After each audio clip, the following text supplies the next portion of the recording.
Now, did you have a late night last night? A little bit? Yes. Feeling a bit woolly-headed this morning, maybe? Yes.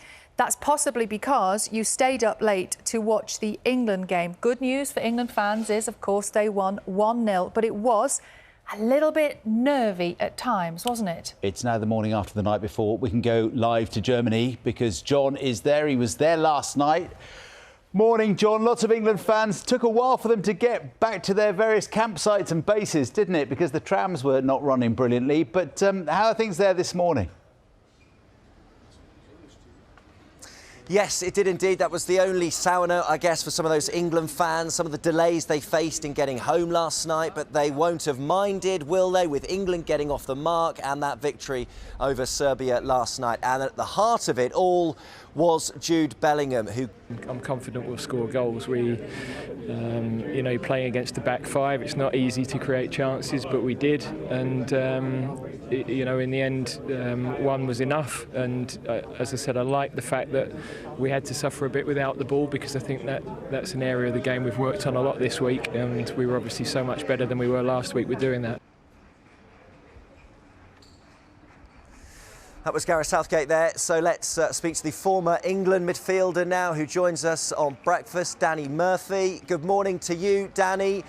Sum up that performance then from Jude Bellingham last night. Just how impressive was he? And just tell us how he is doing what he is doing at the moment at such a young age.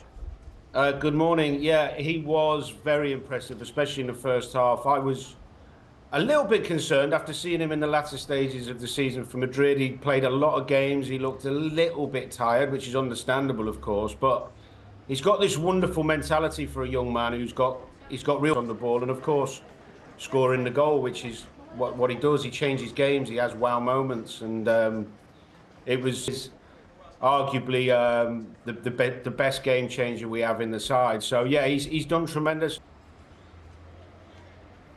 Away from Jude's performance, what did you make, Danny, of the rest of the England team performance? There were some nervous moments, some anxious moments in those second half. Is there still enough evidence there to suggest that England have what it takes to get over the line at a major tournament at long last?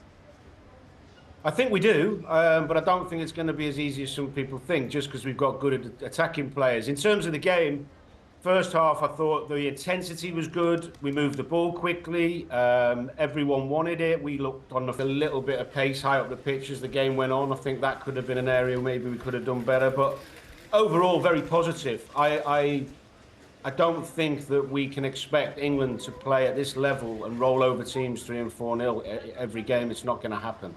First game of the tournament, we know over years gone by that we've struggled a lot up until recent times with Gareth. So let's take the positive, let's get behind the lads and enjoy the rest of this ride, because it's going to be a great tournament. It is indeed. England, importantly, up and running with a victory.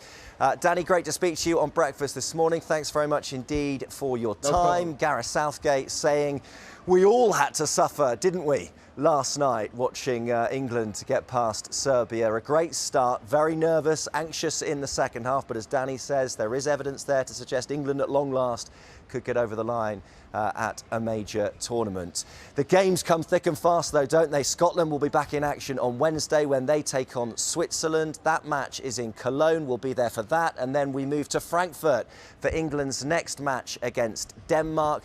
They come thick and fast. It's going to be nerve-wracking, but we have a few days now, don't we, to catch our breath, at least. Not long, John, not long at all. You're going to be a busy man over the next couple of weeks, but there's lots more that you'll be following here on breakfast. And what are you doing for breakfast? What's a John Watson German breakfast looking like? What are you eating? I'm worried about you. A lot of takeaway coffees and a lot of takeaway pastries. A German bakery is our best friend here at the moment, John. They're doing good business. Let's buy shares in German pastry, shall we? Thank you very much indeed.